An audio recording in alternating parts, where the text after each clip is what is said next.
Every nut oil explained. Nut oils are one of the more quietly deceptive things in a kitchen cabinet, since pressing the exact same nut two different ways can produce two oils that behave nothing alike. One built for a screaming hot wok, and the other that turns bitter the moment it meets real heat. Here's the thing worth admitting. A nut oil's real usefulness comes down to one ratio: saturated versus polyunsaturated fat. And that single number decides whether a bottle belongs by the stove or tucked in the fridge. Some of these oils are total workhorses, some are drop-at-a-time luxuries, and at least one on this list isn't technically a nut at all. Let's get into it. Refined peanut oil. Pressed from Arachis hypogea, technically a legume rather than a true tree nut, with a smoke point around 450 degrees Fahrenheit, making it the default for deep-frying whole turkeys and blasting wok heat in professional kitchens. Refining strips out peanut flavor and most peanut protein, exactly why it can be used dish after dish without tasting like peanuts, and why many people with peanut allergies can tolerate it, though an allergist should confirm first. Roasted peanut oil. Made from the same peanut but roasted before pressing, this darker oil carries an intensely toasted aroma paired with a much lower smoke point and shorter shelf life than the refined version. It's strictly a finishing oil in Southeast Asian cooking, and a few drops added right before serving deliver more real peanut flavor than a tablespoon stirred in earlier. Walnut oil. Cold-pressed from English walnuts without heat, it carries one of the highest concentrations of alpha-linolenic acid, a plant-based omega-3 of any common cooking oil, but that same fatty acid structure breaks down fast under heat. It's used strictly as a finishing oil, whisked into vinaigrettes or drizzled over pasta, and turns rancid quickly enough that kitchens keep it refrigerated rather than in the pantry. Toasted walnut oil. A French specialty from the Périgord region, made by roasting walnuts before pressing for a deep amber color and a caramelized nuttiness. Classical French cooking pairs it with sharp sherry vinegar and drizzles it over goat cheese or roasted beets. Never near a hot pan, since it degrades fast once opened. Black walnut oil. Pressed from the Native American black walnut, it's bolder and more bitter than English walnut oil, distinct enough to define regional Southern and Midwestern desserts. Because black walnuts require specialized equipment to crack their notoriously tough hulls, the oil stays a small-scale specialty product, used like regular walnut oil, but in smaller amounts. Almond oil. Sweet almond oil has a mild marzipan-like flavor and a moderate 420 degrees Fahrenheit smoke point, useful for light sautéing and baking. A separate product, bitter almond oil, naturally contains a compound that breaks down into cyanide, which is why food-grade bitter almond oil must have it removed before ever reaching a shelf. Hazelnut oil. Carries the same toasted richness that makes Nutella work, but its low smoke point means it's used strictly as a finishing oil, whisked into dressings or drizzled over roasted mushrooms and squash. Italy's Piedmont region, already famous for hazelnuts, produces some of the most prized hazelnut oil in the world. Pecan oil. A mild, buttery oil with a high 470 degrees Fahrenheit smoke point, genuinely versatile enough for both high-heat sautéing and cold dressings. Louisiana and Georgia growers press lower-grade pecans that don't meet cosmetic standards for whole nut sales, turning what would be waste into a favorite butter substitute in Southern baking. Macadamia oil has a higher monounsaturated fat content than olive oil, giving it both a high 410 degrees Fahrenheit smoke point and a slow rate of rancidity. Hawaii and Australia press it largely from nuts that crack unevenly for whole nut sale, turning cosmetic rejects into a rich, buttery oil with a faint tropical sweetness. Pistachio oil. One of the most expensive nut oils, thanks to labor-intensive harvesting and low oil yield per nut, with a vivid green color and a delicate herbaceous flavor.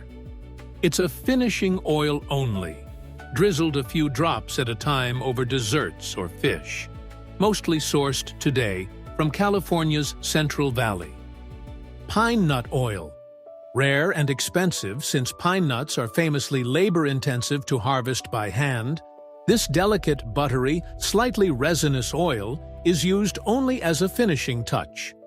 A specific pine species can cause pine mouth, a strange, lingering metallic taste that can persist for days after eating. Cashew oil. Uncommon since cashews yield little oil per nut, and most of the crop goes to whole nut sales, this mild, buttery oil is reasonably versatile for light sautéing.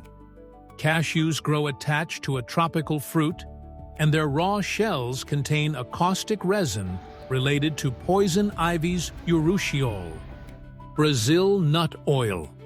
Pressed from a nut that grows only in wild, uncultivated Amazon rainforest trees, pollinated by one specific wild bee, and cracked open by a tough-toothed rodent called the agouti, one of the only animals strong enough to gnaw open its football-sized seed pod. The oil retains the nut's exceptionally high selenium content, making it one of the few cooking oils that meaningfully contributes to daily mineral intake. Chestnut oil, a genuine outlier since starchy, low-fat chestnuts yield very little oil, keeping production small and artisanal, mostly in France and Italy. It carries an earthy autumnal flavor, drizzled over soups and risottos, though much of what's labeled chestnut oil is actually a blended, infused product, rather than a pure pressing. Coconut oil. Not technically a nut oil at all, since a coconut is botanically classified as a drupe, a fruit with a hard pit, rather than a true nut. It's unusually high in saturated fat, over 90% by some measures, which is why it stays solid at room temperature and behaves more like butter than a liquid oil. Refined coconut oil has a high smoke point and no flavor. Unrefined virgin coconut oil has a lower smoke point and a strong coconut aroma. Argan oil comes from a tree that grows in one small semi-arid region of southwestern Morocco, traditionally roasted before pressing for a deep amber color and a rich hazelnut-like flavor. Part of the raw nut supply historically passed through goats that climb the trees to eat the fruit directly, though modern commercial production has largely moved away from that method. Used strictly as a finishing oil, drizzled over bread dipped in amlou, a spread of argan oil, almonds, and honey. Tiger nut oil. Not a nut at all, but an underground tuber eaten in Egypt for over 4,000 years.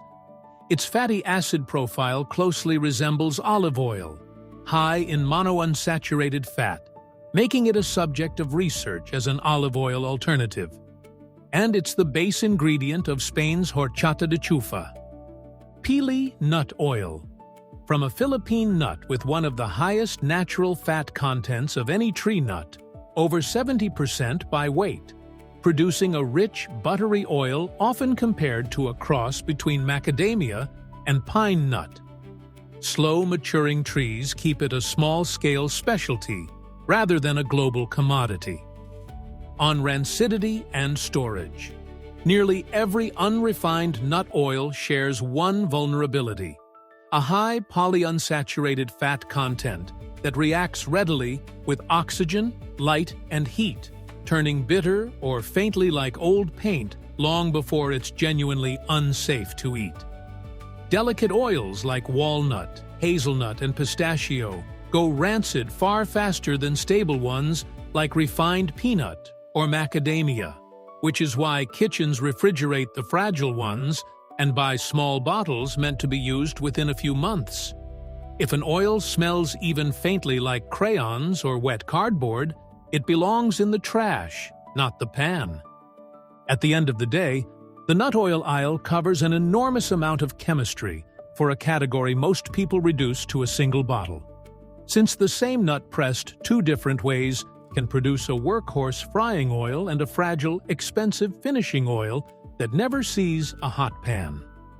A jug of peanut oil heating up for a deep fryer and a few careful drops of pistachio oil finishing a plated dessert are, in their own way, the exact same idea pulled toward completely different purposes by processing, price, and how much heat a delicate flavor compound can actually survive.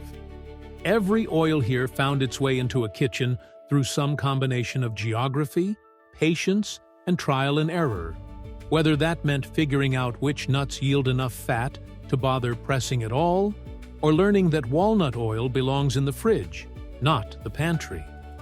People who look past the same one bottle in their cabinet tend to notice something interesting. The world got a lot richer and considerably more fragrant, one pressed nut at a time.